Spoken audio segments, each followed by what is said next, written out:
Operation सिंदूरमध्ये भारतीय हवाई दलाने अतिशय महत्त्वपूर्ण आणि जबरदस्त कामगिरी बजावली।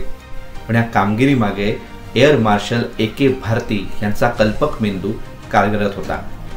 ए.के. भारती म्हणजेच अवधेश कुमार भारती यांचा जन्म बिहारमधील पूर्णिया जिल्ह्यातील झुन्नीछला या गावी झाला। त्यांनी आपलं सुरुवातीचं शिक्षण तिलैया या गावी पूर्ण केलं।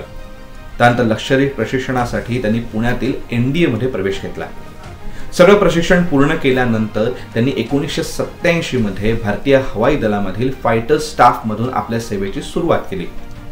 भारतीय हवाई दलाचे DGAO म्हणून कार्यरत होण्याआधी ते प्रयागराज येथील सेंट्रल एअर कमांड मध्ये सिनियर स्टाफ ऑफिसर म्हणून त्यांनी काम बघितलं होतं। त्यांना आपल्या सगळ्या आतापर्यंतच्या कारकिर्दीतील वैशिष्ट्यपूर्ण कामगिरीसाठी त्यांना स्वॉर्ड ऑफ ऑनर सारख्या सन्मानाने देखील सन्मानित करण्यात आले। ऑपरेशन सिंदूर कार्यरत होण्याआधी त्यांनी प्रयागराज येथे झालेल्या महाकुंभमध्ये पर्यवेक्षणाचं काम देखील केलं होतं। ऑपरेशन सिंदूर हे इतकं यशस्वी होण्यामागे एअर मार्शल ए.के. भारती यांच्यासारख्या शूर अधिकाऱ्यांचाच वाटा जास्त आहे आणि त्यांचंच श्रेय आहे हे निश्चित।